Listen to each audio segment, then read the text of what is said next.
There's only two swords. Saul and Johnathan have those swords. So let's read on.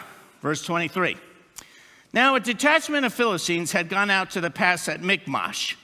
One day Johnathan, son of Saul, said to his young armor-bearer, "Come, let's go over to the Philistine outpost on the other side. Let's go attack them." But he did not tell his father. Saul was staying on the outskirts of Gibeah under a pomegranate tree in Migron. With him were about 600 men. So I got that picture here, okay? Here's Saul. He's with the 600 men. They're scared to death. They're hanging out under a tree. They're not doing very much. This King Saul is a perfect example of a typical, maybe, church that's afraid to attack, afraid to be on the offensive, and is just scared to death of the world moving in, coming at them. But then you got Johnathan, okay? And he got his young armor bearer. Verse 4. On each side of the pass that Johnathan intended to cross to reach the Philistine outpost was a cliff. One was called Bezez and the other Sanah. One cliff stood to the north toward Michmash, the other to the south toward Gibeah. Johnathan said to his young armor bearer, "Come, let's go over." Here, wait, here's Johnathan. Okay. You're probably wondering how I got pictures of these guys. Okay, top secret. Johnathan said to his young armor bearer, "Come, let's go over to the outpost of those uncircumcised men." And that speaks of unbelievers. Unbelievers who are uncircumcised in heart. We have hard hearts. They need to be circumcised so that people come to the Lord. Johnathan goes, "Nothing can hinder the Lord from saving, whether by many or by few." Nothing can hinder a believer from saving souls, whether they have many or few, because of the power of God with that person, the Spirit of the Lord. Verse 7, this is the armor bearer.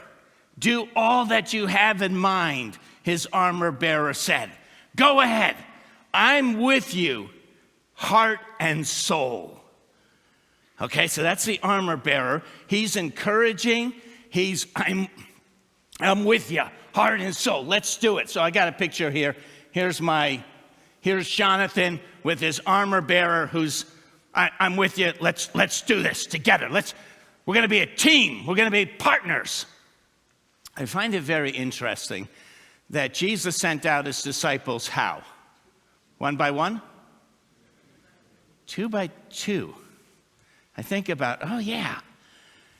There's something about having a partner. I have an armor bearer. It's my wife. There's nothing like having a biblical marriage. A biblical marriage. I know the world is redefining it, but in a biblical marriage, God said, it's not good for Adam to be alone. I'm going to make a helpmate for him. My wife has been an armor bearer for me, a helpmate. I have no doubt that 98% of anything that I've accomplished lays also at the feet of my armor bearer.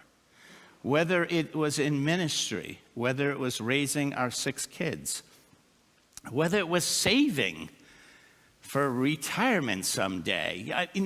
It's so much to have a godly armor bearer, to have a husband and wife that are one in heart and soul, stepping out for the Lord.